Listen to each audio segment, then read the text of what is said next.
What's up, everybody? Welcome back to Scarlet and Great here on YouTube. Offensive tackles, the number one position in my mind that I'm the most worried about replacing next year. Does Ohio State go to the transfer portal? Does the current roster have the guys that new-ish offensive line coach Justin Frye can bring to fruition? And can it be like we never missed anything? We're replacing two monsters in Paris Johnson Jr. and Dawand Jones, who, yes, Dawand had some issues, false start. Not everybody's perfect, but for all intents and purposes, I had no complaints out of them. A really nice duo that you have to replace all at once. True Buckeyes through and through. And we know with new quarterbacks coming in, offensive line play is going to be super important no matter who plays the quarterback position. We know that if they're running for their life, they're not going to be very good. So a lot of this hinges on some new offensive tackles. All right, maybe even a center if you hear the buzz that I'm hearing. Guys, thank you so much for all the growth that you have given this channel. Real quick, I know you hate this stuff, but I have to do it. Please subscribe to this channel. Help us grow. This is for the fans, by the fans. 11-year Navy veteran here, myself. We are, guys that are family friendly, and myself, Shane Larson, Florida Corey, we are going to continue to bring you Buckeye content, but subscriptions really help us grow this platform. We have some giveaway winners too that I have to announce here soon. Not on this video, try to get the next one. All right, so please subscribe for Buckeye content. January and February is just slow, and it's winter, and the basketball team is right now. Not a lot to do. You guys are going to want some football coverage. Come right here for it. All right. Back to business as needed. Transfer portal. Do we go to the transfer portal to get some tackles? Again, super important position that we just laid out. And we got to think, do we cut a little slack if the tackle plays not so great to Kyle McCord or Devin Brown or whomever? Because they're going to be running for their life. I thought the Ohio State front line held up pretty well. I know Georgia was a tough run defense, and with our fifth and sixth string running backs, we didn't do the best, right? We didn't just rip them open, but you got to think that, I said this game would come down to offensive line, the Peach Bowl. The last 2 years, the SEC has looked different in title games than the Buckeyes have in the playoffs in the last several years up front. I would just been like, wow, that's their strength or something. Conditioning programs different. This game, I didn't see that at the first few minutes. It looked like that. Then Ohio State just held their own. Really, I was really proud of the way the front handled it. They played good enough to win. They really did. Okay, so before we get into who is next, let's give a send off. Please like this video if you loved Dawand Jones and Paris Johnson Jr. Thank you, you two, for being a great, massive, mean duo of tackles who took us right there. We shook the heck out of the champions of the world. We were right there. Large part to you guys. So I am digging into seeing what's next. After I come down from the phase of the Peach Bowl, I say, wait a second. Who do we – you start – once the final game wears off, you start going, no, what are we doing next year? Who's doing this? Who's that? And I was like, whoa, the tackle position, the most important positions on the team. What are we going to do? So I say, let's talk about the portal. Is it possible we're going to go out in the portal? Right now, things don't look amazing. I think you can look and see that stuff didn't go well with some others that have already committed. No need to get over spilt perfume. Some transfer portal names to watch if you aren't watching already.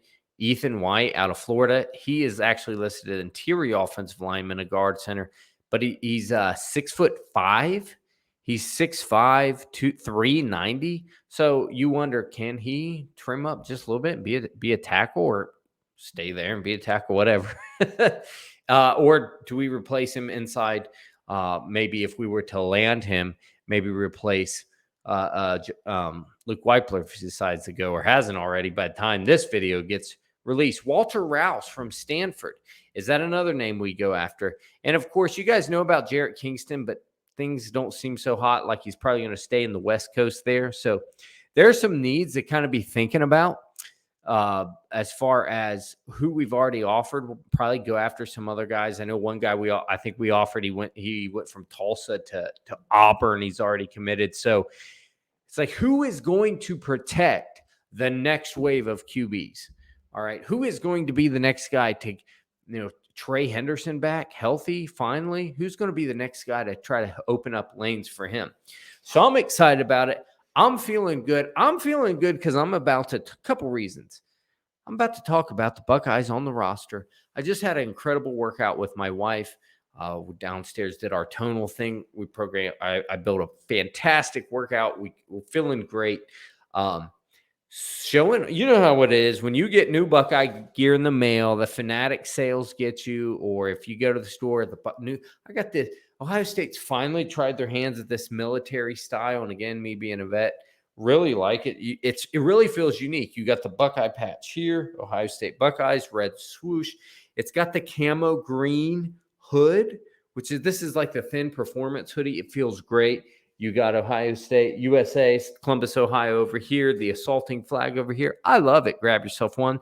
I'm doing this for free, not even affiliated with the show. I got some more of the T-shirts and a toboggan in the camo green Ohio State, but feeling good about that. And I'm feeling good about the current players on the team. All right. Candidates, transfer portal, no transfer portal, good old-fashioned next man up. What about that? That's an odd concept in 2023. Zen Michalski. You remember his recruitment? I think he was committed to Louisville and just really blew up. People started looking at him, really, I believe, had a great senior year. Seems like a really nice kid. Talked to him briefly in the DMs years ago, I think, when he committed, just saying, congrats, thank you. Seems like a really nice kid. Is he going to be the next line? I know he was a 3-star, but he really seemed to blow up there at the end. Is he going to be the next line of great tackles? Enokk Vimahi, some people I think say he may be a guard. These guys have been on the bench for a while, learning, lifting. And now new coach, Justin Frye, and Josh Fryar, of course, I believe another Indiana guy. The guy, can he blow up? These are big-bodied guys with a lot of power that you hope can fill the position. And it's very, very possible they can.